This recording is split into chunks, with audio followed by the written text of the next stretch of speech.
بسم اللہ الرحمن الرحیم۔ السلام علیکم۔ امید ہے آپ سب خیریت سے ہوں گے اور بہتر سے بہترین انسان بننے کی، بہتر سے بہترین مسلمان بننے کی کوشش کر رہے ہوں گے۔ میں جائیداد کی تقسیم کے حوالے سے ویڈیو کا دوسرا حصہ لے کر حاضر ہوں۔ میری میکسیمم کوشش یہ رہی ہے ویڈیو بناتے ہوئے کہ میں سورہ نساء میں جو تعلیم ہمیں دی گئی ہے اس سے ہٹ کر بات نہ کروں جائیداد کی تقسیم کے حوالے سے۔ میں نے کسی فقے سے متعلق کوئی بات نہیں کیا یہاں پر۔ اگر کسی کو کوئی اعتراض ہے اس حوالے سے تو برائے مہربانی قرآن مجید اٹھا کے اس کے ریفرنس سے مجھ سے ضرور بات کرے، مجھے ضرور میسج دے کہ میں نے غلط انفارمیشن دی ہے۔ اللہ تعالیٰ مجھے ہم سب کو معاف کرے غلط انفارمیشن دینے پہ اور اس کو صحیح نہ ماننے پر۔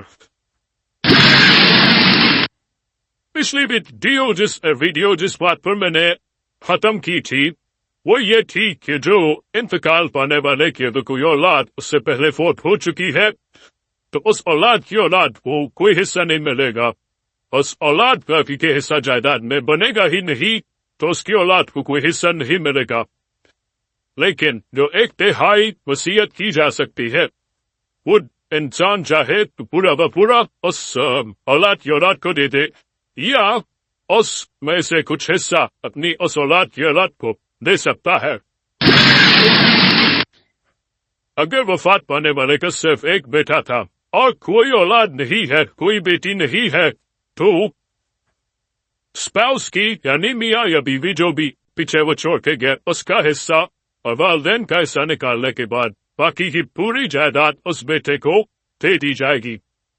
اگر وفات پانے والے کی صرف ایک بیٹی تھی اور کوئی اولاد نہیں تھے اور کوئی بیٹا اور کوئی بیٹی نہیں تھی تو آدھی جائیداد اس بیٹی کو دی جائے گی۔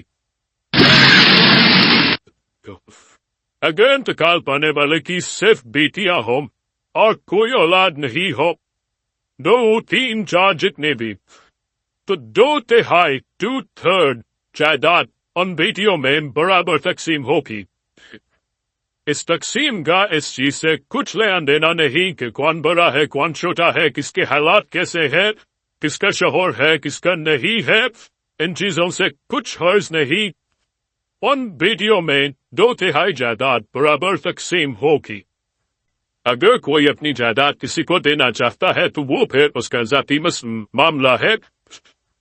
والدین میں سے جس کی بھی جائیداد تقسیم ہو رہی ہے ان کی جائیداد اس رول کے حساب سے تقسیم ہوگی۔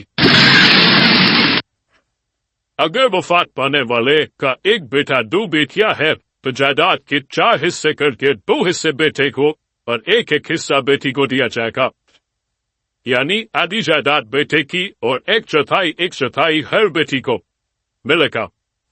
اگر اس کے 2 بیٹے تھے 2 بیٹیاں تھیں تو جائیداد کے 6 حصے ہوں گے جس میں سے ہر بیٹے کو 2 حصے ملیں گے اور ہر بیٹی کو ایک حصہ ملے گا، یعنی بیٹے کے 2 حصے اور بیٹی کا 1 حصہ۔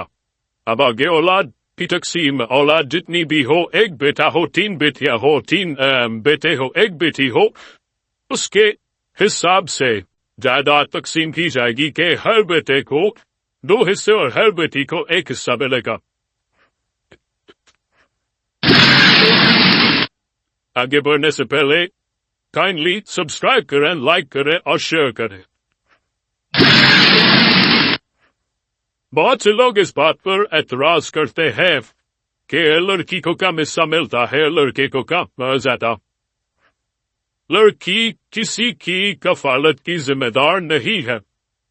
لڑکی کی یہ ذمہ داری نہیں، چاہے وہ سنگل مدر ہے یا کچھ اس ٹائپ کی سچویشن ہے کہ وہ اپنی اولاد کی بھی کفالت کرے، وہ اس کی ذمہ داری نہیں ہے۔ ذمہ داری اور لوگوں کی ہے، یہ ایک مختلف مدعا ہے، مختلف بات ہے، اس کی ڈیٹیلز میں نہیں جاؤں گی۔ لیکن عورت کسی کی کفالت کی ذمہ دار نہیں، جبکہ مرد وہ اپنے بیوی بچوں کے علاوہ اگر کوئی بیوہ طلاق یافتہ یا غیر شادی شدہ بہن اس کے ذمہ ہے یا بیوہ طلاق یافتہ غیر شادی شدہ پھوپھی اس کے ذمہ ہے تو ان کا بھی ذمہ دار ہوگا۔ حالہ اسی سچویشن میں ہے تو حالانکہ اپنے بھتیجے اس کے ذمہ دار ہے. اگر کوئی بھتیجا نہیں ہے یا وہ اس قابل نہیں ہے کہ وہ اپنی پھوپھی کا خیال رکھ سکے، اور بانجا اس قابل ہے کہ وہ اپنی پھوپھی کا اپنی خالہ کا خیال رکھ سکتا ہے، تو وہ بہتر ہے کہ وہ کر لے اپنی اس خالہ کی کفالت. لیکن ادروائز جو ہائرارکی بنتی ہے، جو سسٹم ہے، اس کے حساب سے وہ اپنی بہن اور پھوپھی کی ذمہ داری اٹھائے گا اپنے بیوی بچوں کی ذمہ داریاں پوری کرنے کے بعد. اکثر معاشرے میں اور معاشرت کی عکاسی کرتے ہوئے ہمارے جو ڈرامے ہیں وہ اکثر یہ دکھاتے ہیں کہ پھوپھی کہتی ہے کہ نہیں میں ذمہ دار ہوں، میرے بھائی کی پراپرٹی ہے. آپ کے بھائی کی پراپرٹی تھی لیکن اگر اس کا بیٹا اس پراپرٹی کا حقدار ہے تو وہ آپ کی کفالت کرے گا، لیکن اپنی لگژریز کے کیا آپ اپنا حصہ لے چکی ہے، اپنی لگژریز کو آپ خود دیکھ لیں، آپ کا ولی ہوگا وہ. لیکن اور کفالت اگر وہ ویل آف ہے، اگر وہ کر سکتا ہے تو وہ ذمہ داری لے. یہاں یاد کرا دوں کہ جو شخص فوت ہوا ہے اس کی اگر کوئی اولاد اس کے فوت ہونے سے پہلے فوت ہو چکی ہے تو اس کو اور اس اولاد کی اولاد کو حصہ نہیں ملے گا، یعنی اس اولاد کا ہی حصہ نہیں ہے جائیداد میں. لیکن وہ 1/3 جو وصیت کی جا سکتی ہے اس میں سے حصہ دیا جا سکتا ہے. معاشرے میں دیکھا گیا ہے کہ اس بات میں لوگوں کے میں تھوڑی کنفیوژن ہے کہ جو اولاد جائیداد تقسیم ہونے سے پہلے فوت ہو گئی اس کو حصہ نہیں دیا گیا یا اس کی اولاد کو حصہ نہیں دیا گیا.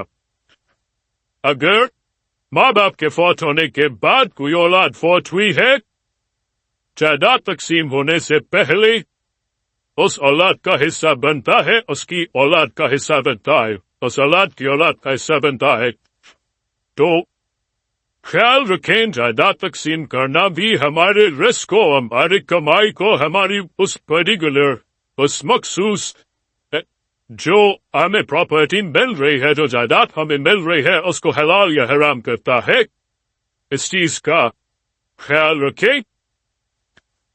اگر جو لوگ اپنی پھوپھیوں اپنی بہنوں کا حق مارتے ہیں، کب خاص مخصوص حصہ جو ہے وہ اپنے اوپر حرام کر لیتے ہیں، تو اس حلال اور حرام کو مکس ہونے سے محفوظ رکھیں اور اپنی پوری کوشش کریں کہ آپ اپنی بہنوں کو، اپنے پھوپھیوں کو ان کا جائز حق دیں، اپنے بھائیوں کو ان کی اولادوں کو ان کا جائز حق دیں.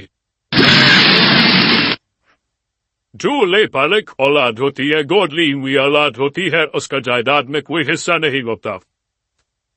اس